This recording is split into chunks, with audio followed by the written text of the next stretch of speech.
Craziness in the kennel proved to be just that today inside the McCarthy Athletic Center. Good evening, I'm Steffi Roche. Thanks so much for joining us here on Nonstop Local tonight. There's still no decision in the third case over in Colorado. We obviously don't have any champagne, but we can celebrate with this.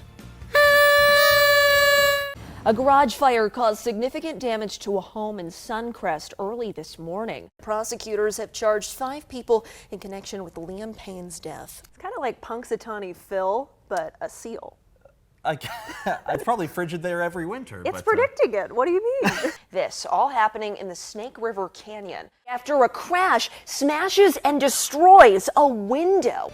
We're following breaking news out of Spokane Valley where a car hit a person on Appleway Road. What I'll never forget is back in 2011 in Times Square. For anyone that knew the show Jersey Shore, they had Snooki in the ball and they lowered her down. Celebrating the time of year many people enjoy here in the Inland Northwest, like myself, fall. The Fall Festival taking place. Nonstop Local's Ian Alvano joins us live in Missoula this morning.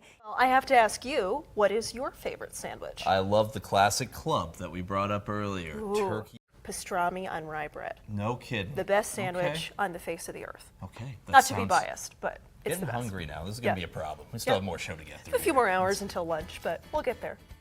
Nonstop Local at 11.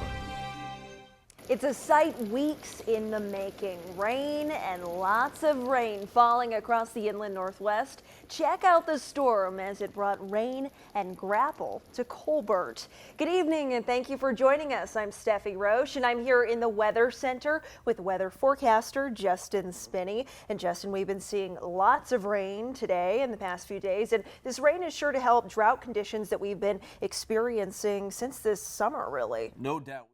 Justin, thank you. As he just mentioned, there is snow on some of our mountain passes. This is how it looks right now on Sherman Pass. You can see the snow has fallen, but roads for the most part are wet. The Washington State Department of Transportation says the snow is a reminder of the conditions you'll face on the mountain passes this winter. WashDOT leaders urge you to have an emergency kit in your car. That should include batteries, a blanket, bottles of water, and non-perishable foods. They also suggest you check all of your car's fluids. Make sure your tires and brakes are ready and have a cell phone charger. Plus, they urge you to drive slow in the slick conditions. A scary morning for one Adams County deputy losing control on the wet roads and crashing. You can see the aftermath here. It happened along Taylor and Bench Roads early this morning. They say the deputy was speeding as they responded to a call of a burglary in progress. So far, no reports of any injuries. WSP is investigating. As for that burglary call, deputies say it happened at a home along West Cunningham Road. It was just after 6:30 a.m. They got a call about a man lying on the couch inside the home. Deputies say the homeowner held the suspect at gunpoint until police arrived. They say the person was drunk and thought he walked into a friend's home. The man was given a written warning never to return to that house. A Pend County man will spend the next 4 years in prison for hunting and killing bald and golden eagles and hawks. It happened at the Flathead Indian Reservation in western Montana. Travis Branson was sentenced on Thursday. He pleaded guilty in March, and the U.S. Attorney's Office says Branson was selling the animals on the black market. He was also ordered to pay $777,000 in restitution.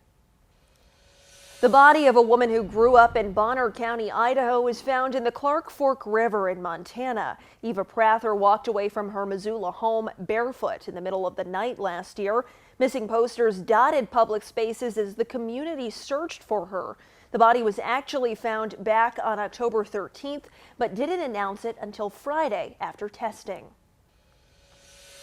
Funeral services are now set for Happy Watkins. Reverend Watkins served as a local voice for the civil rights movement in Spokane after relocating to the city in 1961. His funeral is set for November 15th at 1 p.m. at Life Center Church in Spokane.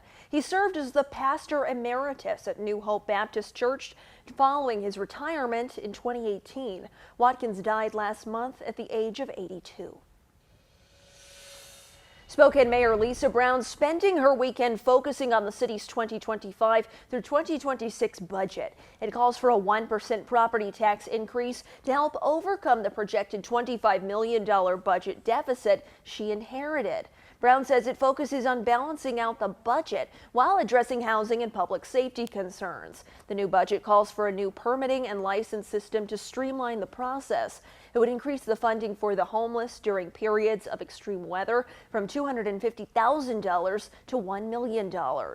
According to Mayor Brown, if a proposed community safety sales tax passes this November, this is where the money would go. You can see it gives more than $4 million to police to revive the neighborhood resource officer program and more than $4 million to the fire department to complete station repairs and buy new fire trucks. The city council still needs to approve the budget.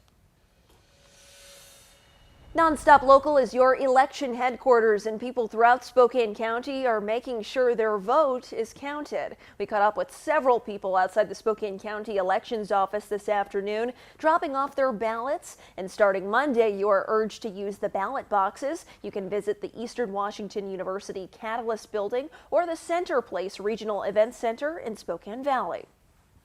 So far in Washington, more than 2.3 million ballots have been returned. That's roughly 47% of all voters. In Spokane County, that number stands at nearly 51%. In Adams County, 37% of people return their ballots. And in Grant County, that number stands at 38%.